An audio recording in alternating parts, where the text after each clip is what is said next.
Bonjour à toutes et à tous. Vous ne pouvez pas le savoir, mais au moment où j'ai écrit cette vidéo et lorsque j'ai fait le séminaire aux archives départementales du Calvados en janvier 2023, le thème était en plein dans l'actualité. Tu m'étonnes, c'était lors d'une réforme des retraites. Dans 2 ans, au revoir, monsieur, dame. Je serai à l'échelon 7. Les mômes sont élevés. J'ai ma cabane en Dordogne. La retraite, faut la prendre jeune. Faut surtout la prendre vivant. Exactement, mais il y a de grandes chances qu'elle fasse écho à une colère sociale sur les retraites ou sur un tout autre sujet au moment où vous la visionnerez. Et pour cause, nous allons évoquer la fameuse révolte des Nu-Pieds.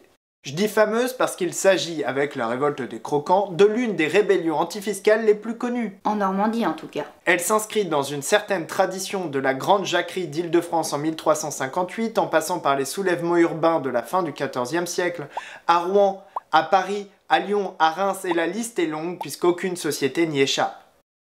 Mais clairement, le XVIIe siècle constitue l'apogée des révoltes contre l'impôt et les taxes. Presque chaque année, quelque part en France, le peuple se soulève entre 1630 et 1707.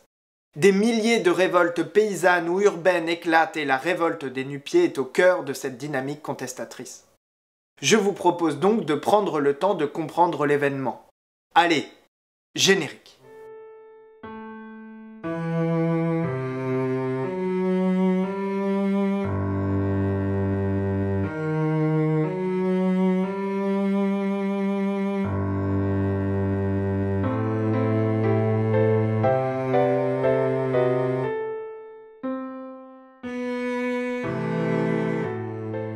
Le petit extrait que nous allons étudier aujourd'hui est issu d'un écrit du Fort Privé. Il s'agit d'une expression forgée par Madeleine Foisil. Celle-ci regroupe les textes produits en dehors des institutions et qui témoignent d'une prise de parole personnelle. On peut donc penser aux mémoires, aux journaux et aux livres de raison. Ce sont des écrits du quotidien et d'une grande diversité, il n'y a pas vraiment d'homogénéité d'ensemble.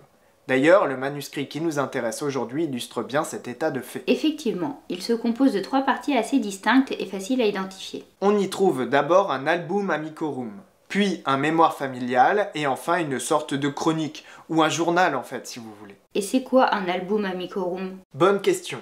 Reprenons tranquillement. La première partie est donc un registre d'amitié. Celui-ci contient les armoiries et les dédicaces de quelques personnages que l'auteur de cet écrit a rencontrés lors de ses études à Paris en 1586 et 1587, puis à Bourges alors qu'il se consacre au droit. Dans une forme de déclaration d'intention, il explique sa démarche dès le début avec quelques vers. À mes amis enrôlés en ce livre. Mes amis, ce seul livre sera l'assuré gardien de l'amitié fidèle dont nous sommes unis, qui dure et durera, tandis que je suivrai cette route mortelle. Sur la page suivante, il enchaîne en montrant ses propres armes. Ainsi, déjà à la fin du XVIe et au XVIIe siècle, l'héraldique est prospère. Toutefois, bien qu'importante, cette période est bien moins étudiée que l'époque médiévale. Ah tiens, c'est marrant. J'associe d'instinct les armoiries avec le Moyen-Âge. Des fois, il faut se méfier de nos idées reçues. Comme le souligne Guy Maillot, les armes sont des images abstraites. Une forme d'image parlée qui reflète ici une lignée. D'azur, au chevron d'argent surmonté d'une étoile d'or et accompagné de 3 de sanglier de sable, ici d'argent, tenant de licorne. La composition même des armoiries permet de revendiquer un héritage, de mettre en valeur une parenté prestigieuse et d'affirmer son statut. Je vois. Les armes montrent donc le lien avec ses ancêtres prestigieux. Ainsi, dès le début du XVIe siècle, on rencontre de nombreux manuels sur les blasons, ce qui permet de structurer encore l'approche des armoiries. C'est intéressant de regarder les amis qu'il choisit de faire figurer dans son registre, puisque ça en dit long sur son entourage social. Parce qu'il montre les armes de ses amis. Oui, c'est cela.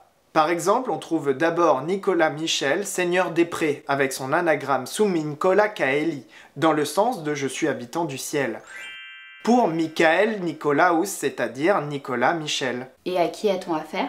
Celui-ci est docteur en médecine et professeur à l'université de Caen.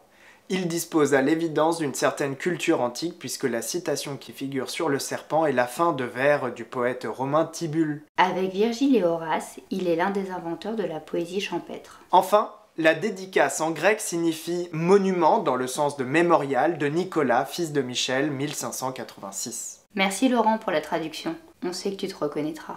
À l'image de Nicolas Michel, la plupart des proches de Bollard durant ses études sont en fait des gens qui sont issus de Normandie, voire de la ville de Caen en particulier. Sauf un Parisien et un Liégeois, mais bon, personne n'est parfait.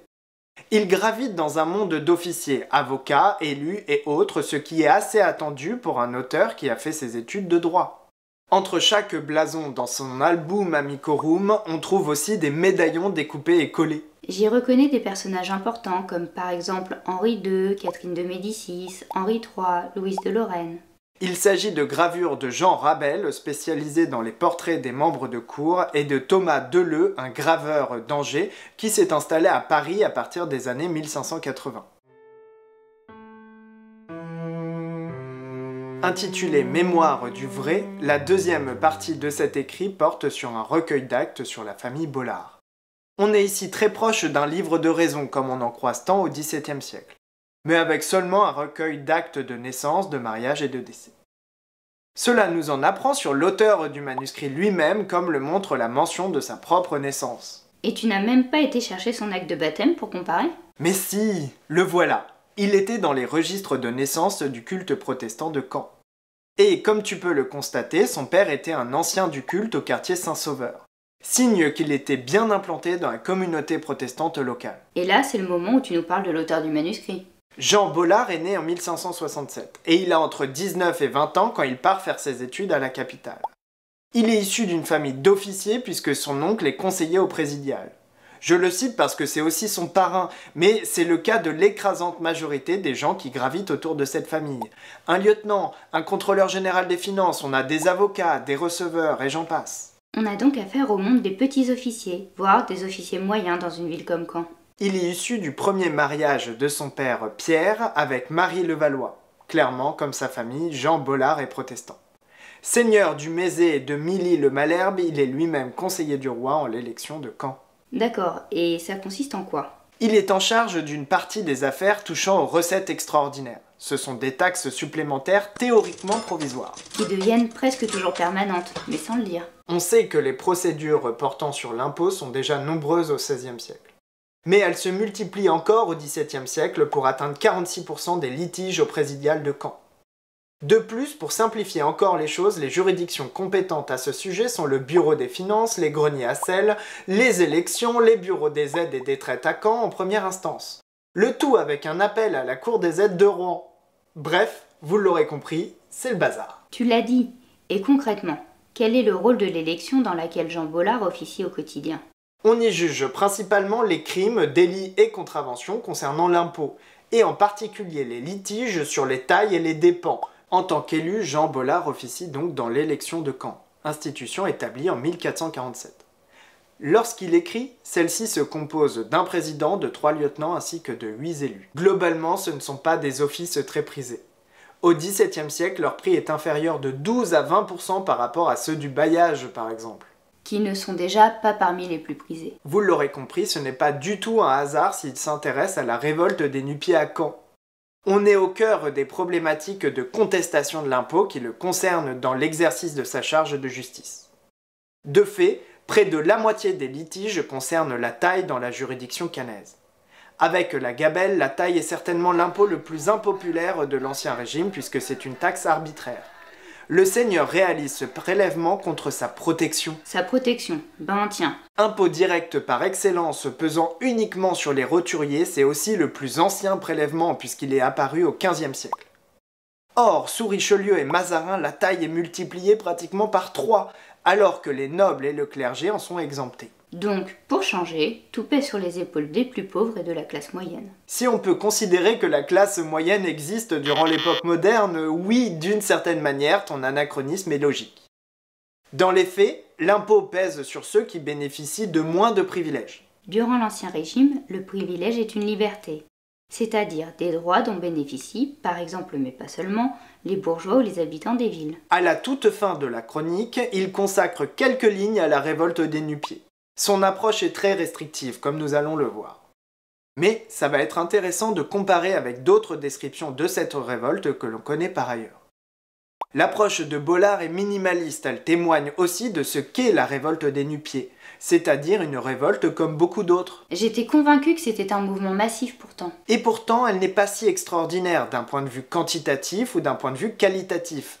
Les forces en présence ne semblent pas hors du commun. Dans ses mémoires, par exemple, le maréchal de Bassompierre appelle les insurgés normands des croquants, et non pas juste des nu-pieds. Ce qui montre bien que cette révolte n'est pas forcément identifiée comme spécifique par les auteurs du temps. En gros, c'est une insurrection comme beaucoup d'autres. Et pourquoi est-elle si connue alors? Simplement parce qu'elle a connu une grande publicité dès le XVIIe siècle, avant d'être reprise régulièrement par les historiens au cours du temps. Donc, si je comprends bien, elle est connue parce qu'on en a parlé. L'image du jour, c'est à la fois cette analyse prospective du quinquennat qui s'ouvre et le respect de la fonction présidentielle sacrée. À noter que ce désormais culte « Pète-moi le cul Manu » n'est pas seulement la meilleure analyse des 5 années à venir, mais aussi la plus grosse suée d'Europe pour un ingénieur du son qui a oublié de couper les micros d'ambiance. Voilà. Ce qui a mis une bonne ambiance du coup. Bah oui, finalement. Oui. Non, c'est un beau résumé, un peu expéditif, mais c'est ça. De plus, comme toujours, lorsqu'on s'intéresse aux révoltes populaires, il faut vraiment garder à l'esprit que l'essentiel des descriptions sont produites par des élites. On a rarement des traces venant des émeutiers eux-mêmes, de sorte que la vision est évidemment biaisée et le texte de Bollard n'échappe pas à la règle. Mais c'est ce que nous verrons dans la prochaine vidéo. Et pour ne pas la manquer, pensez à la petite cloche et à vous abonner sur les réseaux sociaux. Semblant regarder les événements de loin, de manière neutre, son approche dépolitise pourtant la révolte. Un officier comme Jean Bollard ne peut imaginer que le peuple puisse suivre une autre logique que celle d'une foule sauvage qu'il convient de contrôler. Tu m'étonnes. Il y a des constantes historiques. D'une certaine manière, son approche discrédite les émeutiers, mais cela ne l'empêche pas de comprendre les revendications. Ou en tout cas d'essayer. A contrario, lorsque ce sont les émeutiers eux-mêmes qui s'expriment, Et c'est rare. ils mettent en avant leur pacifisme et la légitimité de leurs revendications. En général, ils considèrent que le désordre est seulement dû à l'action violente des forces de l'ordre. Loin d'une quelconque sauvagerie, cette foule s'organise et sait se structurer. Si on regarde du côté des libelles produits par les révoltés eux-mêmes, il est intéressant de constater qu'ils perçoivent leur mouvement comme un acte de justice.